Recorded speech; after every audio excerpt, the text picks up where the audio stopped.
Hey OT, thanks for coming out this morning. Yeah, It's no great. problem. Yeah, man, I appreciate you coming out. I know you're really busy. So, you're preparing for all these tough fights out here in Bangkok, and I really wanted to talk to you because so many Americans are so proud of you, what you're doing here in Bangkok and pioneering Muay Thai for Americans. So staying out here long term, training at one of the baddest fucking gyms in Thailand. So OT, being a professional fighter, especially at this level, fighting in Bangkok, in the mecca of Muay Thai, you had to encounter some injuries. Mm-hmm. What have been your most problematic injuries, and how have you overcome them? Yeah, I've had quite a few injuries that have been lingering on, but it's all about like I was saying before, the end goal. If you have an end goal set, everything in between to me is irrelevant. Of course, obviously, if your knee blows out of place and you can't walk, then that's a whole different story. But I've had my calf muscle torn, and then 2.5 weeks after I was fighting, I wasn't able to perform as best, but I still took on that challenge because I knew that was gonna prepare me mentally for the next fight, and it was gonna strengthen me mentally, and it was gonna just give me more confidence. So if I can fight injured one way, I know I'm gonna compete much better in when I'm fresh and injury free. I had a lot of cuts on my shin that kept opening up. It was just a different way of thinking. I used that as a motivator to work on different techniques, or to set up fakes where I can actually use that kick in the end and get a free point. I had my hand broken, and all I did was use my other hand. Nice. So it's just a different way of thinking, changing a negative into a positive. So OT, I think there's a pretty darn good example of that on one of your fights where you busted your right hand. I don't think anyone knew about it. You hit it pretty well, and you used your left hand pretty darn liberally.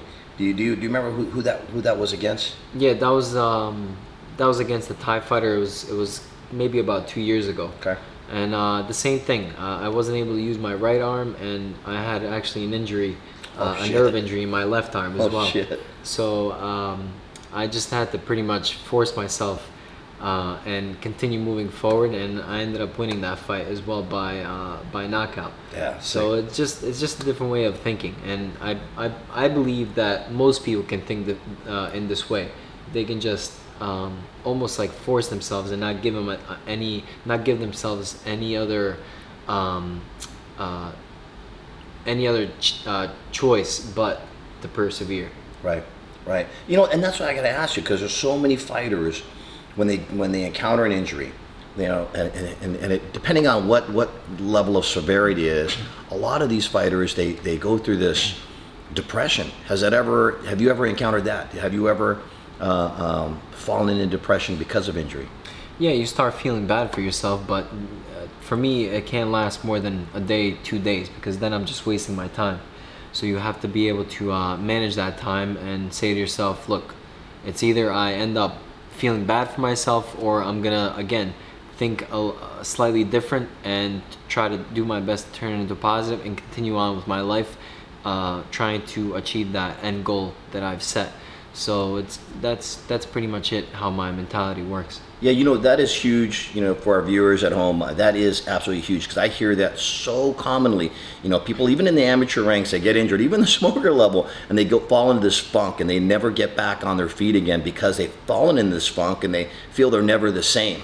Maybe they're not the same. Maybe they can't kick as strong with their right leg, but like OT said, kick with your damn left. Maybe you can't kick, but punch as hard with your right hand. Well, fucking hit with your left.